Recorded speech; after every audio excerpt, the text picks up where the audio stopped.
हात खाली के भैया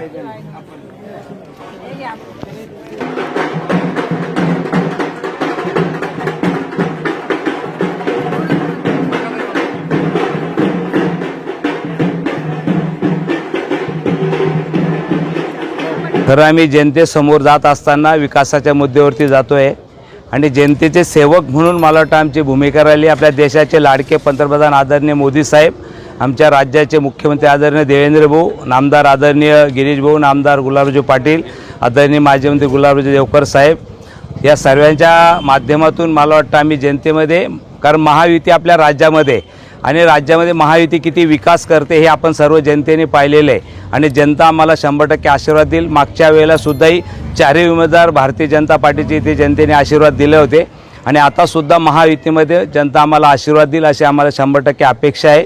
आमचे चारही उमेदवार विजयी होतील।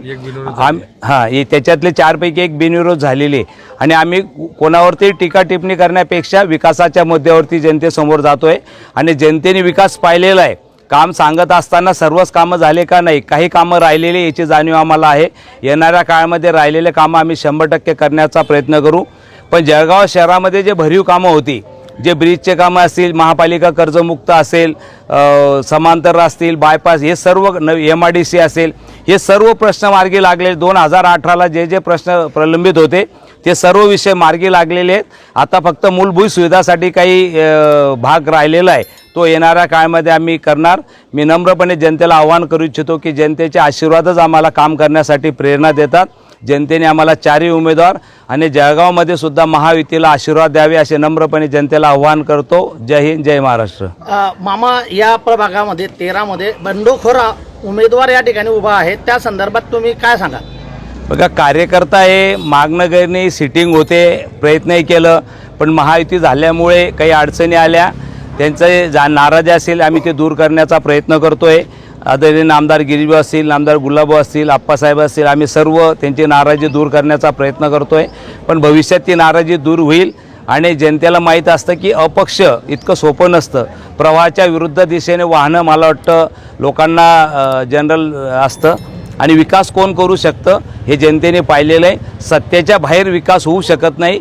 गल्लीपासून तर दिल्लीपर्यंत महायुतीचे सरकार आहे आणि मला वाटतं जनतेचा विकास करणे हेच ध्येय ठेवून जनता 100% आशीर्वाद देईल। आज प्रभाग क्रमांक 13चे जे उमेदवार आहेत, आमचे नितीन भाऊ सपके भारतीय जनता पार्टीच्या पक्षाकडनं उभे आहेत। दुसरे आमच्या सुरेखाताई तायडे या पण भारतीय जनता पार्टीच्या पक्षाकडनं उभे आहेत आणि तिसरे उमेदवार प्रफुल्ल देवकर हे राष्ट्रवादी काँग्रेस पक्षाच्या चिन्हावरती, घड्याळावरती उमेदवारी करत आहेत। तिन्ही उमेदवार जवळपास 8-10 दिवसापासून या मतदारसंघामध्ये घरोघरी जाऊन प्रचार करत आहेत। आम्हाला सांगायला आनंद होतो की अतिशय उत्स्फूर्त प्रतिसाद ह्या प्रभागामधून 3 उमेदवारांना मिळतो आहे। ह्या मतदारसंघातल्या ज्या काही अडीअडचणी सुविधा करायच्या आहेत त्यासाठी आम्ही एक वचननामा पक्षाच्याकडनं, महायुतीच्याकडनं केलेला आहे। कालच त्याचं हे विमोचन काल सभेमध्ये झालं आणि त्या पद्धतीनं ह्या प्रभागामध्ये 100% कामं करण्याचा आमचा प्रयास राहील। हा मतदारसंघ सुजलाम सुफलाम, स्वच्छ, हिरवागार असा करण्याचा आमचा मानस राहील।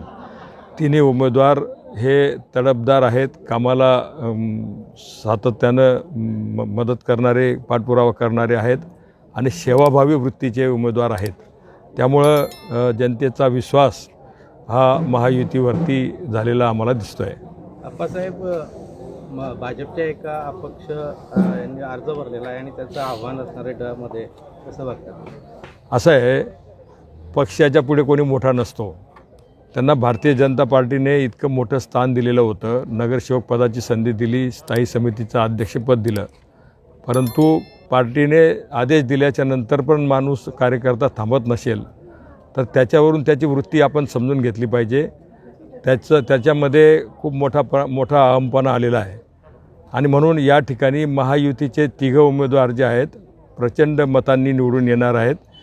त्यांची या मतदारसंघामध्ये आम्ही जो प्रचार करतो आहोत कुठेही त्यांचं नाव घेतलं जात नाही. उलट पक्षी त्याचा संपर्क या मतदारसंघामध्ये नव्हता, कामं केलेली नाहीत, जनतेशी नाळ जोडलेली नव्हती आणि त्यामुळे आता जनता त्यांना 15 तारखेला धडा शिकवेल.